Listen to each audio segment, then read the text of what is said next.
নমস্কাৰ। আজি অসমৰ মুখ্যমন্ত্ৰী হিমন্ত বিশ্ব শৰ্মাৰ আটাইতকৈ দীঘলীয়া সংবাদ মেলখন চালোঁ আৰু এই সংবাদ মেলখনৰ কাৰণে দিল্লীৰ পৰা বাহিৰৰ পৰা ফ্লাইটত হাজাৰ হাজাৰ টকা টিকেট কাটিও বহুত সাংবাদিক অহা বুলি আমি শুনিবলৈ পালোঁ। গৌৰৱ গগৈ ডাঙৰীয়া যদি পাকিস্তানৰ এজেণ্ট, গৌৰৱ গগৈ ডাঙৰীয়া যদি ISI এজেণ্ট, হিমন্ত বিশ্ব শৰ্মা আপুনি কি নাটক কৰি আছে, কি ভণ্ডামি কৰি আছে? কোনোবা পাকিস্তানী এজেণ্ট, কোনোবা যদি ISI এজেণ্ট হয়, আপুনি অনতিবিলম্বে গ্ৰেপ্তাৰ কৰিব লাগে। এনেকৈ সংবাদ মেল দিয়ে নেকি?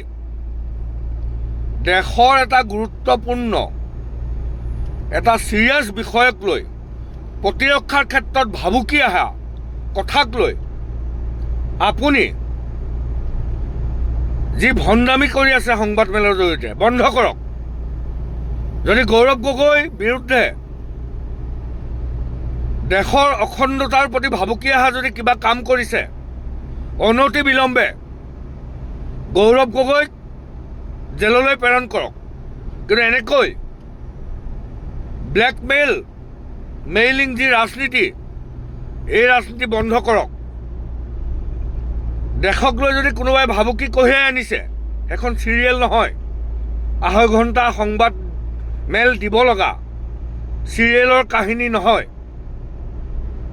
এনেকুৱা ধৰণৰ কিবা প্ৰমাণ থাকিলে গ্ৰেপ্তাৰ কৰক, আৰু যদি প্ৰমাণ নাই, এনেই বহুৱাৰ দৰে বহুৱালি কৰি 26ৰ নিৰ্বাচনৰ বৈতৰণি পাৰ কৰিবৰ কাৰণে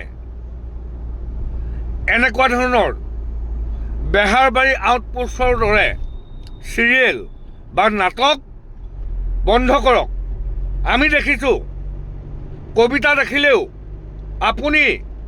আপোনাক কৈছোঁ, ডক্টৰ হিমন্ত বিশ্ব শৰ্মা,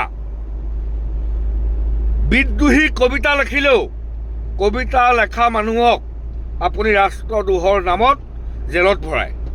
আৰু গৌৰৱ গগৈ যদি কিবা প্ৰমাণ আছে, আপুনি এইবিলাক নাটক ভণ্ডামি বন্ধ কৰি জেললৈ পঠাই দিয়ক।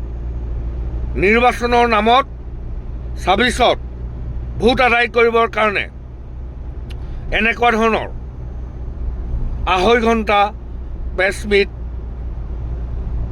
ৰাষ্ট্ৰদ্ৰোহ কৰিছে, দেশৰ অখণ্ডতাৰ প্ৰতি ভাবুকি অনা মানুহক লৈ আপুনি যি ধৰণে ৰাজহুৱাকৈ কথা কৈছে, আপুনিহে আমি